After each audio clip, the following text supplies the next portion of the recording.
हुकूमत और इस्टेब्लिशमेंट ने एक सहूलतकारी का फरीजा भी अंजाम दिया और आजम सवाती को जेल में इमरान खान से मुलाकात के लिए सुबह 7 बजे भेजा ताकि इमरान खान को कायल किया जा सके कि वो जलसा मंसूख कर दे सिक्योरिटी तनाजुर में। मौलाना विकेट के दोनों तरफ खेल रहे हैं, जहां उनको बड़ा सियासी फायदा मिलेगा वो वहां चले जाएंगे। उनकी कोई सियासत किसी असूल की बुनियाद पे नहीं है, उनका वाहिद असूल ये है वो इक़्तिदार की सियासत में इन रहना चाहते हैं। इसीलिए आसिफ अली जरदारी साहब भी उनके पास गए हैं कि अगर पार्लियामेंट में कोई मजबूत बंदूक का तोहफा दिया है तो बंदूक का तोहफा जो दिया गया है ये किस बात की अलामत? देखिए बात यही है ना कि हुकूमत चाहती है कि किसी भी सूरत में JUI जो है इमरान खान के इत्तेहाद का हिस्सा ना बने। जलसा तो बड़ा हो जाएगा क्योंकि PTI इस वक्त एक पॉपुलर पार्टी है, लोग इमरान खान के साथ हैं और खास तौर पे KPK में उनकी गवर्नमेंट है, तो KPK से बहुत बड़ी तादाद उस जलसा गाह में आएगी और यही डर था हुकूमत को और इसी वजह से हुकूमत और इस्टेब्लिशमेंट उस जलसे को पोस्टपोन करना चाहते थे।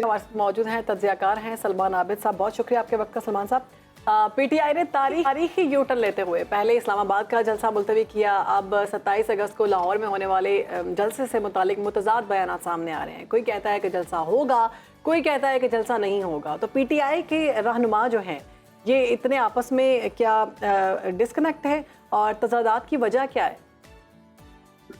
देखिए जो इस्लामाबाद का जलसा पोस्टपोन हुआ है उसमें तो हुकूमत की और इस्टेब्लिशमेंट की रजामंदी शामिल थी और हुकूमत और इस्टेब्लिशमेंट ने एक सहूलतकारी का फरीजा भी अंजाम दिया और आजम सवाती को जेल में इमरान खान से मुलाकात के लिए सुबह 7 बजे भेजा ताकि इमरान खान को कायल किया जा सके कि वो जलसा मंसूख कर दे सिक्योरिटी तनाजुर में।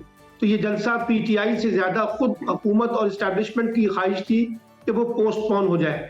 अब उसके मुकाबले में 8 सितंबर का जलसा जो है वो अनाउंस किया गया है। अब देखना यह है कि क्या ये जलसा मुनक्कद होता है या नहीं होता या यहाँ पर भी कोई नया यू टर्न लिया जाएगा। लेकिन एक बात तो वाज़ेह है कि PTI के अंदर भी काफी ग्रुप बंदी है और इसी ग्रुप बंदी की बिना पर अब डॉक्टर आरिफ अलवी को एक कमेटी का सरबराह बनाया गया जो पार्टी के अंदरूनी इख्तलाफात के हवाले से अपनी तजावीज़ जो है वो चेयरमैन साहब इमरान खान को पेश करेंगे। तो अभी इसी तरह लाहौर के जलसे में भी शौकत बसरा साहब ने ऐलान किया है कि वो जलसा पोस्टपोन किया जा रहा है और अब सारी तवज्जो जो है वो 8 सितंबर के जलसे पे होगी। तो अब ये सारी तवज्जो का मरकज जो है वो 8 सितंबर का जलसा है और देखना होगा कि ये जलसा होता है, हुकूमत और इंतजामिया और इस्टेब्लिशमेंट की तरफ से उनको ग्रीन सिग्नल मिलता है क्योंकि क्लियरेंस तो मिल गई है, NOC तो मिल गया जलसे का। लेकिन अब आखिर में होता यह है कि जलसे की पहले इजाजत मिल जाती है अदालतों के जरिए, हुकूमत के जरिए, लेकिन जलसे से एक दिन पहले या 2 दिन पहले फिर सिक्योरिटी का इशू बनाकर जलसा पोस्टपोन करने की रिक्वेस्ट की जाती है या जलसा करने नहीं दिया जाता। तो अब ये आंख मचोली का खेल जो हुकूमत, एस्टेब्लिशमेंट और मुकामी इंतजामिया समेत PTI के दरमियान चल रहा है, अब देखते हैं कि 8 सितंबर को इसका नतीजा क्या निकलता है और क्या PTI 8 सितंबर को एक बड़ा जलसा करने में कामयाब होती है या नहीं। सलमान आबिद साहब, अभी आपने बोला कि जो जलसा मंसूख किया PTI की जानिब से वो किया गया इस्टेब्लिशमेंट और हुकूमत की माँ पर, क्योंकि लॉ एंड ऑर्डर सिचुएशन ऐसी थी जिसके बायस आजम सवाती को भेजा गया और बैरिस्टर गौहर को गालिबन भेजा गया बानी PTI से बात करने के लिए अडयाला जेल में। लेकिन लीमा खान ये कहती हैं और उनकी एक मुबैना तौर पर ऑडियो कॉल भी गर्दिश करती रही सोशल मीडिया पर, वो भी सबने सुनी। उनका ये गिला था जी कि बानी PTI जो है वो कोई फैसला नहीं करते बल्कि PTI की जो अब क़यादत है वो खुद से फैसला करती है और नाम बानी PTI का लगा दिया जाता है। नहीं, इमरान खान ने तो खुद ऐलान किया है, अखबार नवीसियों से गुफ्तगू करते हुए अदालत के अंदर उन्होंने खुद कहा है कि उनके पास PTI के लोग आए थे और सिक्योरिटी के इशू को बुनियाद बनाया गया था जिसकी बुनियाद पर उनको ये फैसला करना पड़ा ताकि उनको डर था या खदशा था कि शायद कोई नया 9 मई का वाकया इस तरह से पैदा कर दिया जाए जो PTI के लिए नई मुश्किलात पैदा करेगा। तो इमरान खान ने तो खुद एतराफ़ किया है कि वो जलसा उन्होंने खुद पोस्टपोन किया है। अलबत्ता उन्होंने अब ये कहा है कि 8 सितंबर का जलसा किसी भी सूरत में पोस्टपोन नहीं होगा। तो इसलिए PTI की जो क़यादत है उसने इमरान खान की मशावरत के बाद और इमरान खान के हतमी फैसले के बाद ही ये जो जलसा है ये पोस्टपोन किया था।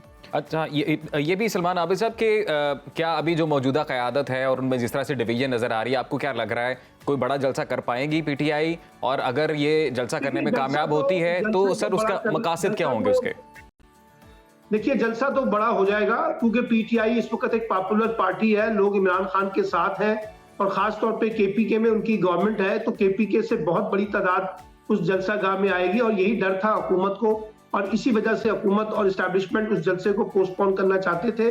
तो जलसे का बड़ा होना या ना होना ये कोई इतना बड़ा गैर अहम नहीं होगा, जलसा बड़ा ही होगा। अलबत्ता इस जलसे से मकसद ये हासिल होगा कि पहली दफा पीटीआई पंजाब से केपीके से बाहर कोई बड़ा जलसा करने में कामयाब होगी, क्योंकि अभी तक तो उसको जलसा करने की इजाजत नहीं मिल रही। और अगर ये जलसा हो जाता है तो फिर इससे नए जलसों की जो इम्कानात हैं वो भी पैदा हो जाएंगे और पीटीआई एक पॉलिटिकल एक्टिविटी के तौर पर एक्टिव हो सकती है। और मकसद इसका यही है कि एक बड़ा दबाव डालना है हुकूमत पर, इस्टेब्लिशमेंट पे, और ये साबित करना है कि पीटीआई आज भी पॉपुलर जमात है। और अगर जलसा एक बहुत बड़ा होता है क्योंकि जो हुकूमती जमात बिलखसूस मुस्लिम लीग नून है, उनके जो अहम वुज़रा हैं, उनकी जानिब से ये कहा जा रहा है जी कि इंटेलिजेंस इत्तलात हैं, रिपोर्ट्स ऐसी हैं कि ये जो जलसा करने की कोशिश की जा रही है जलसा नहीं है, बल्कि ये धरना या एहतजाज में तब्दील किया जाएगा और बांग्लादेश से मुतासिर होकर उस जैसी कोई सूरत हाल बनाई जाएगी। देखिए, वो इजाजत जो है उन्होंने एनओसी हासिल कर लिया है। पीटीआई की क़यादत वजाहत कर चुकी है कि ये जलसा होगा, चंद घंटों पे मुहित होगा और धरना नहीं होगा, और इसी गारंटी की बुनियाद के ऊपर ही उनको एनओसी जारी किया गया है। अब गुजरा क्या कहते हैं वो तो एक अलग बहस है, क्योंकि गुजरा तो हमेशा से यही कहेंगे जो वो कह रहे हैं। लेकिन अगर पीटीआई ने उस फैसले की खिलाफ वर्जी की जो जिस बुनियाद पर उनको एनओसी मिला, तो फिर वो पीटीआई के खिलाफ मुकदमा बनेगा ना। इसलिए अभी तक तो पीटीआई की तरफ से यही ऐलान किया जा रहा है कि जलसा चंद घंटों पर मुहित होगा और धरना हमने नहीं देना। ओके सलमान साहब, एक और हम इशूज़ पर बात करेंगे। मौलाना फजलुर रहमान, हम देखते हैं कि कभी वो हुकूमत के साथ होते हैं, कभी अपोजिशन के साथ होते हैं, दोनों तरफ वो खेल रहे हैं। सदर से मुलाकातें हो रही हैं उनकी, और हम देख रहे हैं कि पीटीआई जो है ना वो कोशिश कर रही है तकरीबन 6 माह से ग्रैंड अपोजिशन अलायंस बनाने की, मगर ऐसा बनाने में अभी तक कामयाब नहीं हुई। और पीटीआई की जानिब से मौलाना को साथ मिलाने के लिए भी कोशिशें सरगर्म हैं। तो क्या समझते हैं कि मौलाना साहब क्या चाह रहे हैं बेसिकली? देखिए, मौलाना विकेट के दोनों तरफ खेल रहे हैं। जहां उनको बड़ा सियासी फायदा मिलेगा वो वहां चले जाएंगे। उनकी कोई सियासत किसी असूल की बुनियाद पे नहीं है। उनका वाहिद असूल ये है वो इक़्तिदार की सियासत में इन रहना चाहते हैं। इसीलिए आसिफ अली जरदारी साहब भी उनके पास गए हैं कि अगर पार्लियामेंट में कोई मजबूत बंदूक का तोहफा दिया है, तो बंदूक का तोहफा जो दिया गया है ये किस बात की अलामत है? देखिए, बात यही है ना कि हुकूमत चाहती है कि किसी भी सूरत में जेयूआई जो है इमरान खान के इत्तेहाद का हिस्सा ना बने और उनको वो ऑक्सीजन ना दे ह्यूमन रिसोर्स का, जो किसी बड़ी तहरीक का नतीजा बन सके। तो कोशिश उनकी यही है कि इमरान खान से और फजलुर रहमान के दरमियान कोई राब्ता मुमकिन तौर पे ना हो सके, ना वो कोई तहरीक बना सके। इससे पहले फजलुर रहमान भी कह चुके हैं कि वो किसी जमात का हिस्सा नहीं बनेंगे, इंडिपेंडेंट जो है वो तहरीक चलाना चाहते हैं। लेकिन अभी भी जोड़ तोड़ जारी है, और जहां मौलाना को कोई ज्यादा सियासी फायदा नजर आएगा मौलाना वहीं जाएंगे। मौलाना ने दोनों ऑप्शन ओपन रखे हुए हैं, हुकूमत का भी और अपोजिशन का भी, और पीटीआई के साथ भी उनकी बातचीत चल रही है, हुकूमत के अंदर भी उनकी बातचीत चल रही है। तो देखते हैं कि अगले आने वाले चंद दिनों में अगर ऐसी कोई तब्दीली हुकूमत ने करनी है और पार्लियामेंट के जरिए कोई कानून साजी करनी है, तो यकीनी तौर पर उनको मौलाना फजलुर रहमान की हिमायत दरकार होगी। उस हिमायत के बगैर तरमीम नहीं हो सकेगी। यही सवाल है सलमान आबिद साहब कि अभी मुश्तरका इजलास बुलाया गया है सेनेट और कौमी असम्बली का आज और कल, तो क्या इतलात हैं आपके पास? कोई ऐसी इतला है कि क्या वाकई कोई कानून साजी की जाएगी? क्योंकि अतातारट तो कहते हैं कि ऐसा कुछ नहीं होगा। बज़ाहिर तो ये कहा जा रहा है कि कानून साजी नहीं होगी और हमारा कोई ऐसा इरादा नहीं है, लेकिन जो पसे पर्दा एजेंडा लगता ये है कि चीफ जस्टिस के मामले में हुकूमत कोई कानून साजी करना चाहती है और एक पैनल ऑफ चीफ जस्टिस का उसके अंदर अमेंडमेंट होगी। यानी कोई एक पैनल आएगा 3 लोगों का और उसमें से किसी एक को चीफ जस्टिस नामजद करने का इख्तियार जो है वो प्राइम मिनिस्टर को जाएगा। लेकिन ये बहुत मुश्किल है। एक तो अददी तादाद हुकूमत के पास पूरी नहीं है, और अगर उस अददी तादाद को नाजायज तरीके से पूरा करने की कोशिश की तो उस पर भी हंगामा होगा। और जो फैसला करने की कोशिश की जा रही है उससे जुडिशरी के अंदर भी एक नई लड़ाई जो है वो जन्म लेगी हुकूमत और जुडिशरी के दरमियान। तो मुझे लगता है कि बहुत मुश्किल है जो हुकूमती अज़ाइम है कि वो उसको पूरा कर सके। सलमान साहब, वक्त खत्म हो गया, माजरत के साथ जाते जाते अगर आप वन लाइनर ये बता दें कि अददी तादाद जबरदस्ती किस तरह से पूरी की जा सकती है? देखिए ना, कुछ लोग जो पीटीआई के हैं उनको साथ मिलाया जा सकता है, और पीटीआई में से एक ऐसा ही ग्रुप जैसे माजी में राजा रियाज तरह का ग्रुप निकला था, आजाद ग्रुप, एक उस तरह का ग्रुप बनाया जा सकता है। और इसी तरह से सेनेट के अंदर जो सीटें खाली हैं वो भी उस आजाद ग्रुप की मदद से पूरी की जा सकती हैं। लेकिन और इस पीटीआई के लोगों को कहा जाएगा कि वो इस तरमीम के अंदर हुकूमत का साथ दें, तो उनको हुकूमत की तरफ से मुख्तलिफ किस्म के बेनिफिट मिल सकते हैं।